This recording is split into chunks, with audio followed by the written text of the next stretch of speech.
Welcome, ladies and gentlemen, to our new sports show here on SPTV, The Locker Room. I am your host, Chris Watkins, and joining me today, Ben Zitouni, Joey Huebsch. Guys, what's going on? How y'all doing today? I'm doing great. It's Tuesday. It may only be Tuesday, but it feels like it's already Wednesday. Week's going by great so far. I'm just trying to get to Friday. Same here, trying to get to Friday. Thanksgiving break's almost here. Tell me about it. It's a little past Tuesday, a little past 5 on a Tuesday, but we are indeed live. And tonight we'll be talking about Pointer Sports, the NFL, of course, and the wildest college football weekend in quite some time, as well as the start to the college basketball season. Joey will recap this weekend's NASCAR race, and once again we'll have our new segment, What's Bothering You? To start, Pointers football. The team finished with their season with a loss to UW River Falls by a score of 34-17 this past Saturday on the road. Kyle Larson was 18 of 32 for 217 yards and 2 touchdowns in his last game as a Pointer. Jared Pankow had 6 receptions and 1 touchdown. He finished just shy of 900 receiving yards for the season. And the Pointers overall finished with a 6-3 record, 3-4 record in conference play. Guys, what can you take away from this season? We will start with you, Joey. Well, I took away our defense was actually pretty good throughout the season. They were very productive despite Aaron Carlin being gone. John Kotchwitz stepped up, and the front seven overall was very strong. They just played a couple of tough opponents.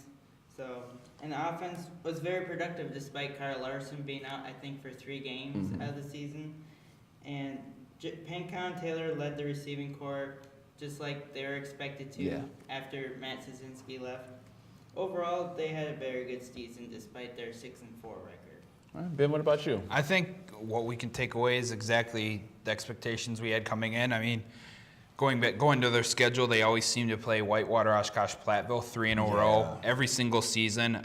They played all 3 of those teams very well. They almost beat Platteville. The Whitewater game was fairly close, as was Oshkosh.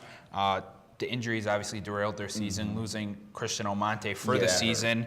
Hurt them on special teams and in the offense. He can obviously run the ball, and he's a threat coming out of the backfield as a receiver. I think Kyle Larson being gone for 2-3 games, like Joey said, derailed what they were trying to do on offense. But I think it was a pretty successful season.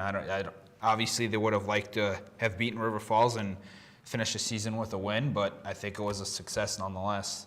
Yeah, both of you guys make valid points. I think just given the senior turnover, like you guys mentioned with Carlin and Szynski and guys like that leaving the picture, and you have young players coming in, and you have Pankow, like you said, and others stepping up into those leadership roles. Air Senior, as we always talk about on the live broadcast, it was pretty successful. The defense came in, again, a lot of senior turnover,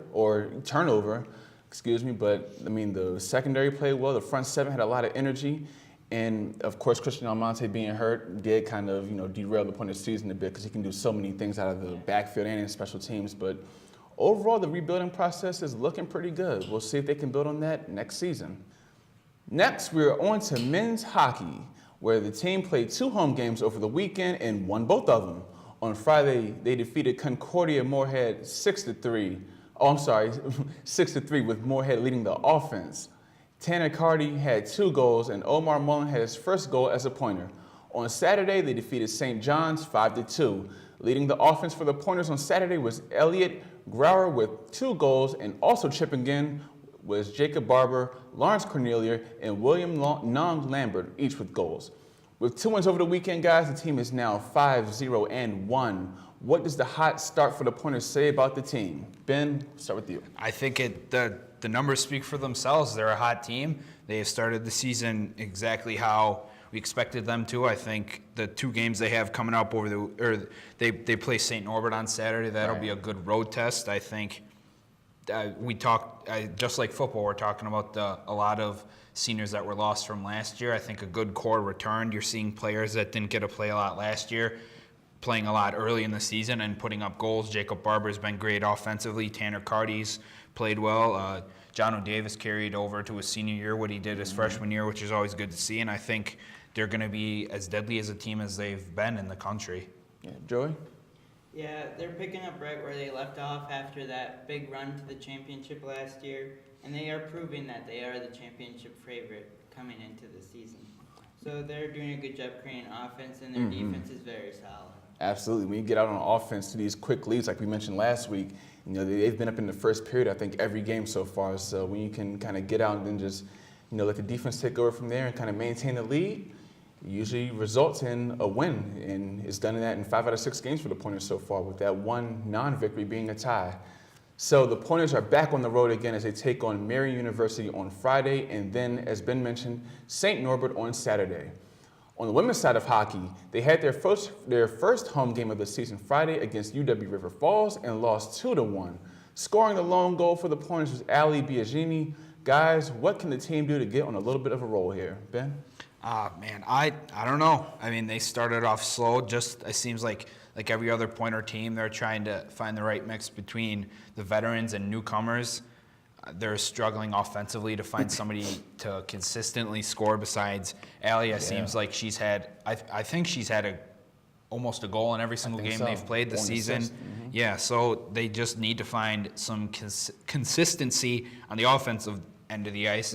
Defensively, I think they're fine. I mean, you look at their games so far, I think they've only given up more than 3 goals once or twice. Yeah. Mm-hmm. And, I mean, they only gave up 1 goal to River Falls, and everybody knows how good River Falls is. So I think they just need to find some consistency on the offensive end of the ice, and they'll be fine. All right, Joey, what say you? Yeah, I was at the game on Friday, and Coach Niedemann took a timeout halfway through. After that, they got the goal. And ever since, they were a little more aggressive on offense, and then they got the goal. And they actually almost tied the game. The puck went off the post. Everybody heard it. Man. So it was a really close game.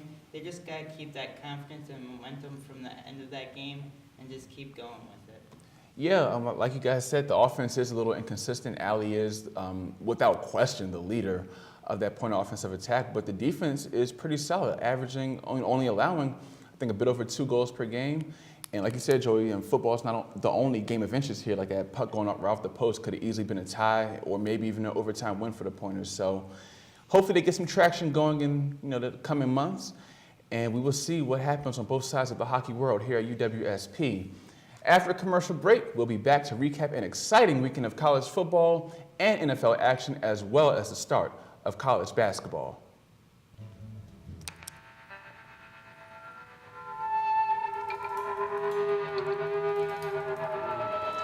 Awesome.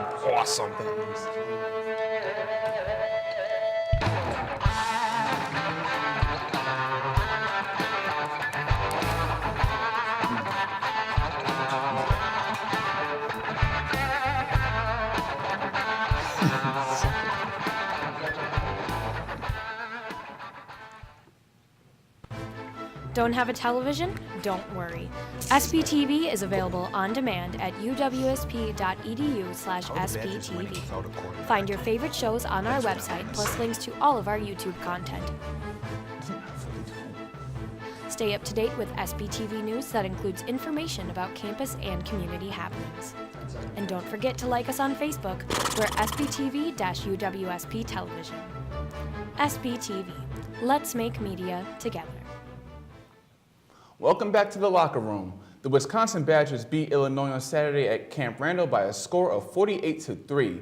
Corey Clement led the way on offense again, finishing with 25 carries, 123 yards, 3 touchdowns. With the win, the Badgers are now 8-2 and are ranked 6th in the AP Top 25 polls.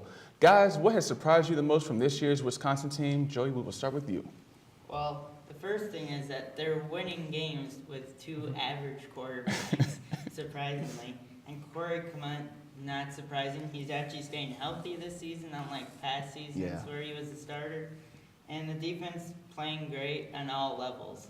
Yes, the typical formula, it seems like. Ben? Yeah, I think, I mean this in the nicest way possible, but their 2 quarterbacks are nothing really that opposing defenses need to worry about when they're game planning for the Badgers. I think one thing that we should really focus in on is the injuries. They lost their kicker for the season. Mm-hmm. They lost Chris Orr, one of their star linebackers, the first game of the season against LSU. They lost Jack Sitchie, I believe, 2-3 weeks ago. That's been something that they've had to game plan for without having them. Vince Beagle missed 2 weeks, but the fact that they've been able to, plug in these pieces and they've been able to succeed. The linebackers, Ryan Conley, Alec James. The Badgers have been able to plug them in, and it's been like, it seems like nothing's been missing on the defensive side of the ball, at least. Yeah, it seems like a tried and true formula. I mean, it doesn't matter who's at running back, from Monty Ball to Melvin Gordon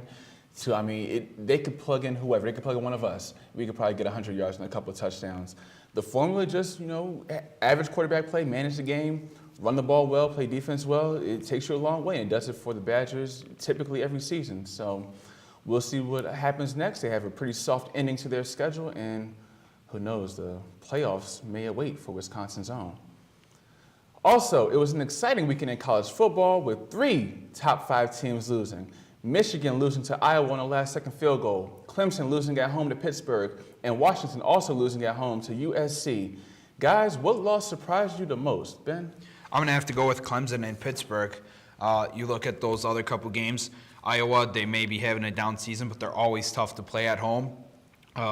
Washington, they had the home field advantage, obviously playing at home, but UFC has surprisingly went up the polls. I think it's now 6 straight wins in a row. They've saved their coach's job as well as their season. Like I started off saying, I'm gonna have to go with Pittsburgh and Clemson. I think Clemson should have, no offense to Pittsburgh, but Clemson should have blown them out of the water in the first half. Their defense wasn't as good as it's been in past games, and their offense wasn't able to be as high-powered and wasn't able to get ahead as they have been. Yeah. Joey, what about you? I think I agree with Ben. Clemson, Pittsburgh. Clemson's been really good over the last 2 years, so they should have easily blew Pittsburgh out. And Pittsburgh is normally not that great of a team usually, but never know. Upsets happen for a reason. Any given Saturday, as they say, I also agree with you guys. Clemson losing at home to Pitt. I mean, you can understand Washington losing at home to USC. USC is a far better team than Pittsburgh is. And even Iowa and Michigan, Michigan has had a pretty soft schedule throughout this season.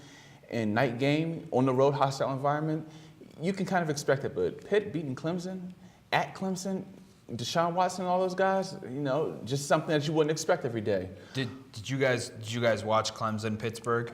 I saw like the tail end of it. The Pittsburgh kicker's last name was Blewett, and as he went onto the field to kick that last second field goal, I was like, if this kid misses it, he's never going to hear the end of it. And thank God for him, he made it. So, jokes averted there. Yeah, the meme police would have been all over him. Yeah. Needless to say. Well, the new AP poll came out on Sunday. Alabama is number 1, unsurprisingly. The Buckeyes of Ohio State number 2. Louisville number 3. Michigan 4. Clemson 5. Wisconsin 6. Washington 7. Oklahoma 8. Penn State 9. And West Virginia is number 10. Guys, who in the world is going to make it to the college football playoff this year? I'll take Alabama. I'll take Wisconsin. I will also take. You know what? We were talking about this before the show. I didn't think that 2 Big Ten teams would make it in. I'll throw Ohio State in there too, and also throw in West Virginia in there too as a little bit of an upset. Yeah, that would certainly be surprising. I'm going to ask you about that in a second. Joey, what about you? I got Alabama. Not surprising at all. Ohio State, they're always good usually. Clemson, they'll climb their way back into it, and I think Michigan gets in. Okay. So a couple Big Ten teams on both sides for you guys. Ben, what makes you think West Virginia? There's just their defense has came to play every game this season. Correct me if I'm wrong, but I believe they're undefeated so far. Or they're still undefeated this season. Their offense has been able to put up big points. They've been able to win some big games, and the hardest part is making it into the playoff. After that, all you have to do is focus on that one game at a time, and who knows? Upsets always happen. Yeah, those are some interesting picks. I happen to agree with you guys. Alabama, absolutely. Ohio State, I think, will certainly get in, assuming they beat Michigan. That'll be their hardest test. I'm going to go Clemson as well, just because, losing at home is unacceptable. But I think Deshaun Watson, Dabo Swinney, and those guys, I think they have enough poise to rebound from that and to surge the rest of the season. And my last pick, man, I'm going to say Louisville. I just think that the Big Ten's kind of going to beat themselves up. Michigan, Penn State, or Ohio State won't get into the title game. Wisconsin should, but will they win is another question. So we'll have to see. I think Louisville, Lamar Jackson, I think he's going to sway some of the voters, some of the people in that poll, and maybe with his Heisman-type season, get Louisville in there by a hair over some of the other teams. So we shall see. On to the professional world of football. The Green Bay Packers lost their third game in a row on Sunday. This time it was to the Tennessee Titans by a score of 47-25. Aaron Rodgers finished 31-51 with 371 passing yards and a pair of touchdowns. However, with their third loss in a row, the Packers dropped to 4-5. Guys, what is going on in Green Bay? Men? Honestly, I don't think I'm the right person to ask because I don't even think the players and the coaches and the people in the front office up at Lambeau Field even know. Yeah. I think the game obviously started off wrong for the second week in a row. That, what was it, a 75-yard touchdown run to DeMarco Murray.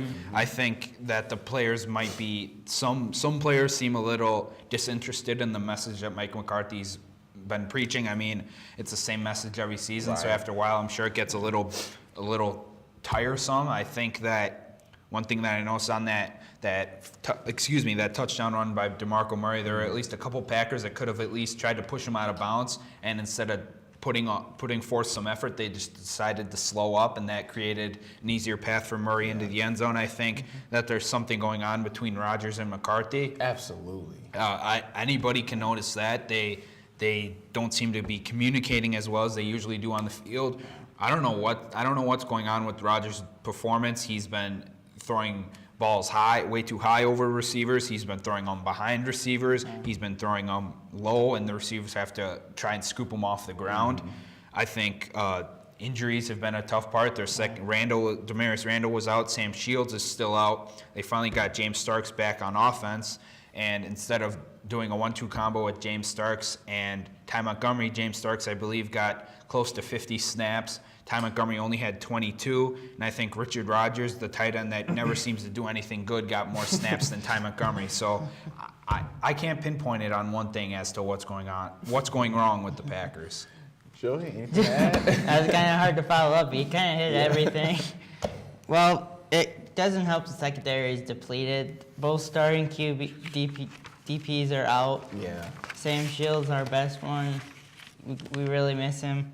And the linebackers, Clay Matthews, you really haven't heard much about him the last couple games. They haven't been making any plays. And Rodgers is just off for some reason. It's very odd. Yeah, and it's been seeming like he's been that since last November, for about a full season now. I'm not sure. You guys are the Packer fans. I have no idea what's going on in Green Bay. Whether there's lack of personnel in terms of the injuries, lack of balance on offense in terms of running the ball. Maybe they don't have Eddie Lacy. Maybe that's the reason why. Receivers can't get separation. Rodgers and McCarthy, I really don't know what's going on. But how do you guys see this season turning out?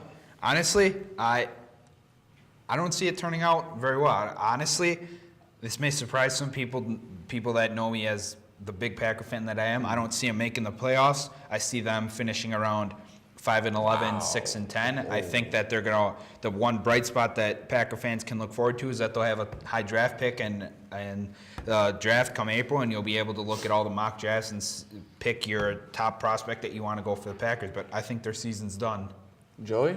I think they go 8-8, at least get 50-50. So, and I think they might get the division because everybody in the division's been terrible. Yes, good one. Vikings have been losing. Surprisingly, Detroit's in the lead in the standings now, which is very surprising.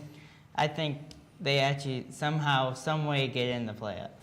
I wouldn't be surprised. It's going to be a tough road, though. I mean, it's just, for lack of a better term, it's soft football on both sides of the ball. And I don't know if they can really just parlay that into a playoff run, let alone a division title or even a wild card.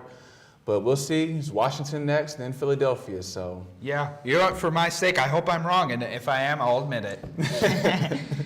All right. Well, back to the college world. The Badgers on the basketball side got their season underway on Friday as they defeated Central Arkansas 79-47. Standout Nigel Hayes had 14 points. Bronson Koenig chipped in with 16 of his own. Zach Showalter had 10 points as well. Guys, the Badgers have a pretty lofty ranking so far. What can we expect from these guys this season? I think more of the same, like you just read off those stats. Hayes, Koenig, and Showalter should lead the Badgers in scoring every night.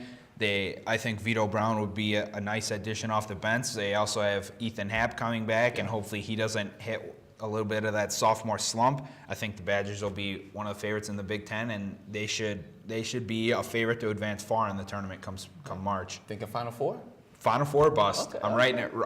November 15th, 2016 at, what is it, like 5:30, 5:45, somewhere around there. Write it down, Badgers, Final Four bust. All right, I like that. What about you, Joey? I think it's not Final Four or bust. I think they get Elite Eight or bust. Okay, Because that's they reasonable. went to 2 straight Final Fours, and then last year they were Sweet 16, so may as well pick right in the middle. Yeah. Sweet 8, where they were just short last year. Yeah, oh man, the basketball and football sides for the Badgers remind me, they kind of coincide. They both have very simple game plans, but they're very effective at them. And I think the Badgers will somehow, with low-scoring games, standout defense, and Nigel Hayes doing enough, and Kane again, the supporting cast kind of coming in behind him, you probably will see them in the Sweet 16. Final Four, I'm not sure, but then again, after Duke and Kentucky, it's a complete toss-up. So the Badgers play Creighton tonight as part of the Gavitt Games tournament, and we will see what the season has in store for Wisconsin's own from there. The UWSP men's basketball season gets started tonight as they travel to Minnesota to face St. Olaf. Guys, what can we expect from the Pointers basketball team this year?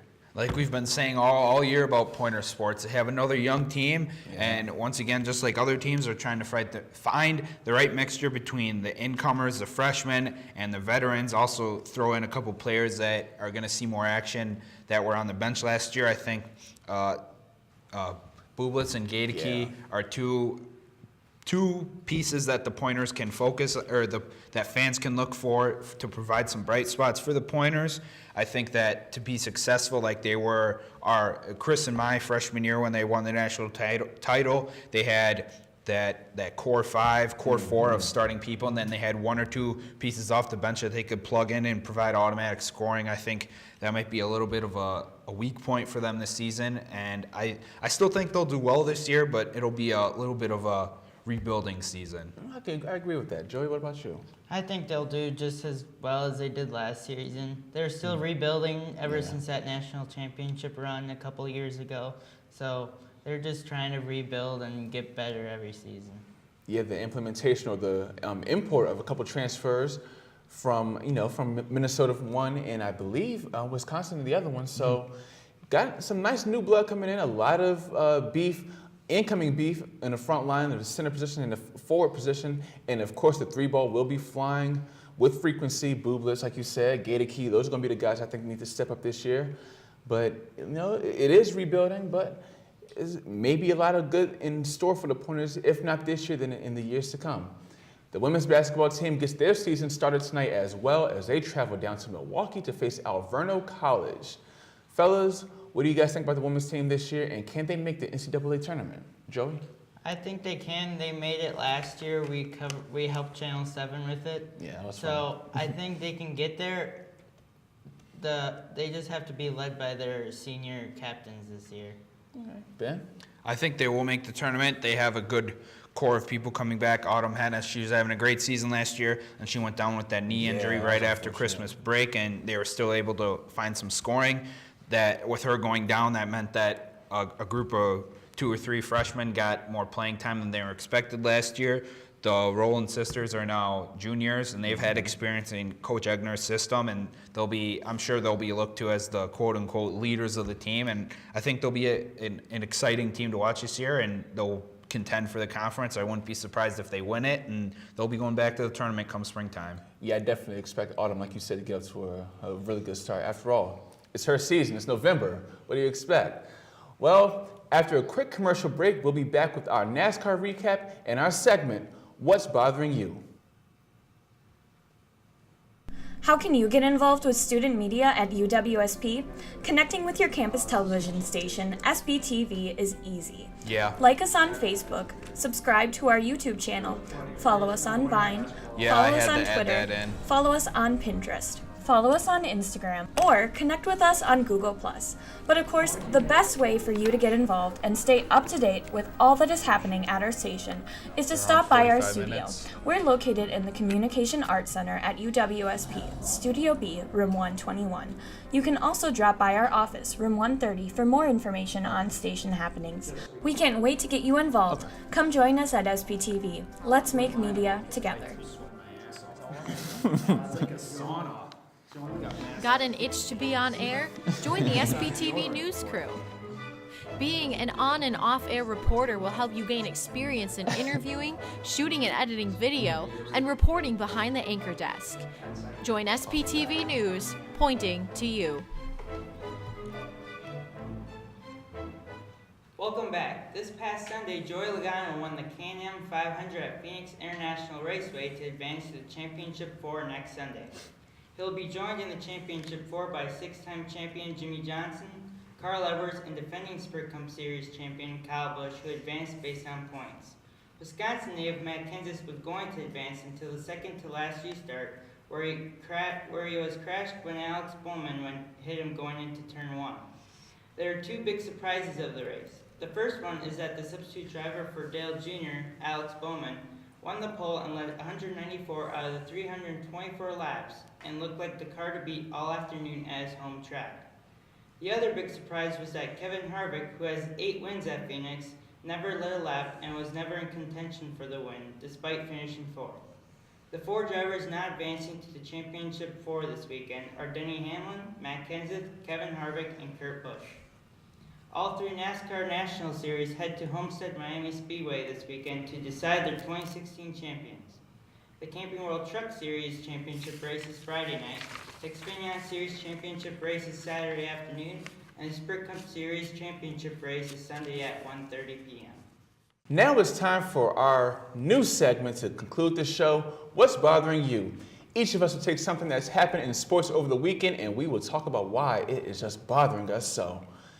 Ben, start with you. Oh man, it go? I'm gonna have to be careful of what I say. It's not really bothered me. It's angered me, to be honest. I mean, it's players in both college and pro football that come across as they're more interested in what their next touchdown dance is gonna be, what their next celebration is gonna be, rather than focusing on the fundamentals of the game.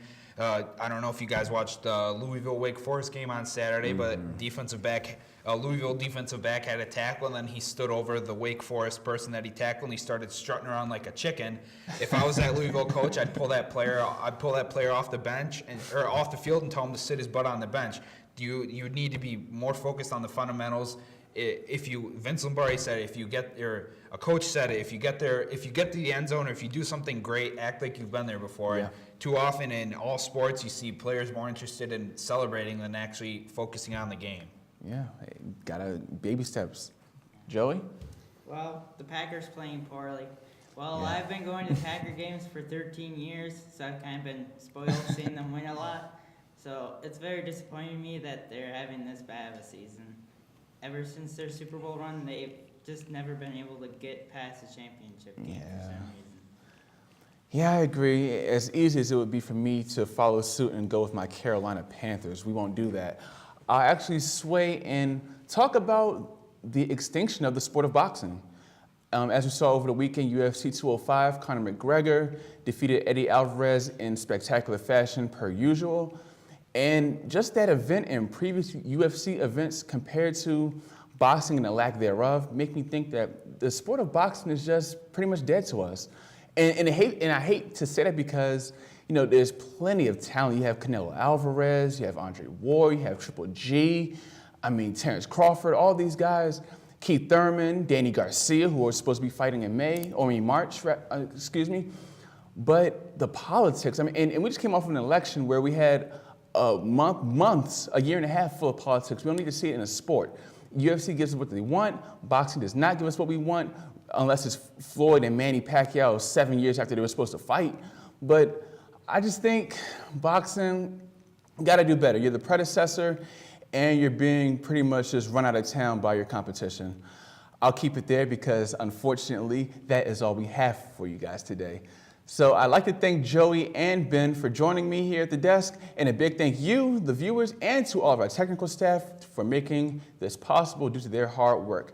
Just a reminder, this is our last show before Thanksgiving, so we will be back Tuesday, November 29th.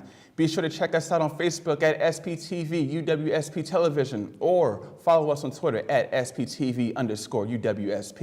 Also, visit the UWSP homepage to locate all your Pointer athletic information.